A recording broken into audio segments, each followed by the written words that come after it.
Question देखिए भाई, क्या कह रहे कि किसी निश्चित गति से 15 किलोमीटर की दूरी तय करने में बी की तुलना में ए को 30 मिनट ज़्यादा समय लगता है, किंतु ए अपनी गति को दुगना कर दे तो उसी दूरी को बी के तुलना में 1 घंटे कम समय लगता है। तो बी की गति आपसे पूछी गई है। देखना यहाँ पर किसकी गति पूछी गई है, हम उसी पर फोकस करेंगे। यानी कहने का मतलब ये हुआ भाई कि अगर मैं ये बॉर्डर लाइन मानूँ यहाँ से, या फिर सबसे पहले यहाँ पर ये देखो कि ट्रेन ए की स्पीड क्या कह रहा है कि स्पीड जो है 1 से 2 हो जा रही है।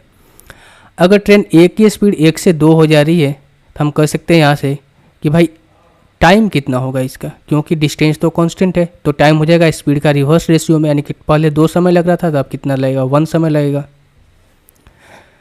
अब देखो मैं इस लाइन को मैं बॉर्डर मानूँ, अगर मैं ट्रेन बी मानूँ कि ट्रेन बी की यूजुअल स्पीड ये है, तो बोला क्या गया है कि बी की तुलना में ए को 30 मिनट अधिक समय लगते हैं।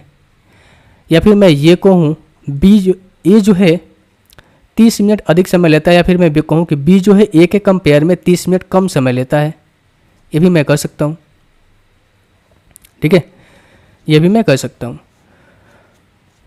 तो अगर मैं यहाँ से बोलूँ कि ए की भाई स्पीड बताओ, तो ए जो है प्लस का 30 मिनट क्या ले रहा है, ज़्यादा ले रहा है। किससे?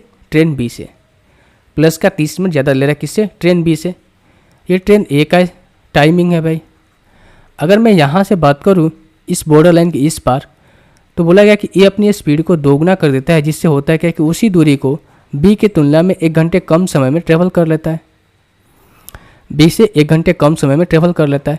अगर बी की यूजुअल स्पीड ये है, तो भाई बी का अगर यूजुअल स्पीड ये है तो ट्रेन ए जो है इसे 60 मिनट कम समय में डिस्टेंस को यही ट्रेवल कर रहा है, यानी कि माइनस का 60 मिनट कम समय में, ठीक है। अब यहाँ से देखो भाई कि टाइम में गैप कितना का आ रहा है, 1 का आ रहा है, और इस 1 यूनिट की वैल्यू क्वेश्चन में देखो प्लस थी और माइनस का 60, इन दोनों का बीच का डिफरेंस देखो कितना हो जाएगा आपका 90 मिनट का आ रहा है। आप चाहो तो टाइमिंग किसी से भी निकाल सकते हो, आप ट्रेन ए से आप इस वाले पॉइंट से निकालो या फिर इस वाले पॉइंट से निकालो। अगर मैं इस वाले पॉइंट से निकालूंगा तो कितना हो जाएगा, 90 गुना 2 180 मिनट। लेकिन क्या 180 मिनट इसका यूजुअल स्पीड है? नहीं। क्यों? क्योंकि ट्रेन बी जो है, ये जो हमने ए का जो टाइमिंग निकाला, यहाँ से ट्रेन ए का जो टाइमिंग निकाला वो 180 मिनट तब ले रहा है जब 30 मिनट अधिक ले रहा है ट्रेन बी के कंपेयर में। जब 30 मिनट अधिक ले रहा है ट्रेन बी की कंपेयर में, तो हम करेंगे क्या भाई, इस 30 मिनट को 180 में से माइनस करेंगे, तब यहाँ से ट्रेन बी का यूजुअल स्पीड निकलेगा। ये तो ट्रेन ए की जो, बार बार मैं स्पीड बोल रहा हूँ भाई, टाइमिंग, ठीक है, ये तो ट्रेन ए की मैं टाइमिंग यहाँ से बोल रहा हूँ ना 180 मिनट, लेकिन 180 मिनट में क्या 30 मिनट अधिक ले रहा है बी के कंपेयर में ट्रेन ए। तो हम कह सकते हैं भाई कि ट्रेन ए की जो यहाँ से टाइमिंग होगी वो 180 मिनट होगी, लेकिन हमें ट्रेन बी की टाइमिंग निकालना है, तो हो जाएगा कितना, 180 माइनस का 30, 180 माइनस का 30, ये हो जाएगा कितना आपका 150 मिनट। ट्रेन बी की टाइमिंग कितनी हो जाएगी आपके, 150 मिनट। ट्रेन बी की टाइमिंग कितनी हो जाएगी, 150 मिनट। अब हमें टाइम निकल कर आ गया, डिस्टेंस निकल कर आ गया, तो हम स्पीड भी निकाल सकते हैं, क्योंकि हम जानते हैं भाई कि स्पीड इक्वल्स टू होता है डिस्टेंस अपॉन में टाइम। डिस्टेंस कितना है आपका 15 किलोमीटर, और टाइम निकल कर आया 150 मिनट।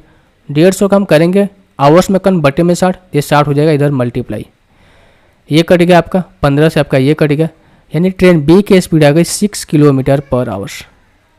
ट्रेन बी की स्पीड आ गई 6 किलोमीटर पर आवर्स। आप चाहो तो इस वाले वैल्यू से ना निकाल कर इस वाली वैल्यू से भी निकाल सकते हैं। मैं आपको समझाने के लिए बता रहा हूँ, अगर मैं सेकंड वाली वैल्यू से निकालूँ इस वाली वैल्यू से, तो यहाँ पर अगर एक की वैल्यू 90 है, तो ट्रेन बी जो ट्रेन ए की जो टाइमिंग है यहाँ पर 90 आ रही है। कब? जब ट्रेन बी जो है वो 60 मिनट अधिक ले रहा है ट्रेन ए के कंपेयर में, और ट्रेन ए जो है 60 मिनट कम ले रहा है ट्रेन बी के कंपेयर में। तो इस 60 मिनट को हम क्या करेंगे, यहाँ पर प्लस कर देंगे, तो ये हो जाएगा क्या, यूजुअल टाइमिंग आ जाएगा किसका, ट्रेन बी का टाइमिंग आ जाएगा, ठीक है। यूजुअल टाइमिंग आ जाएगा किसका, ट्रेन बी का टाइमिंग आ जाएगा। तो आप चाहो तो यहाँ से भी निकाल सकते हो, चाहो तो यहाँ इससे भी निकाल सकते हो, दोनों से बात एक ही आएगा। तो मुझे उम्मीद है कि क्वेश्चन आपको समझ में आ गया होगा कि ट्रेन बी की स्पीड कितनी आ जाएगी, 6 किलोमीटर पर आवर्स।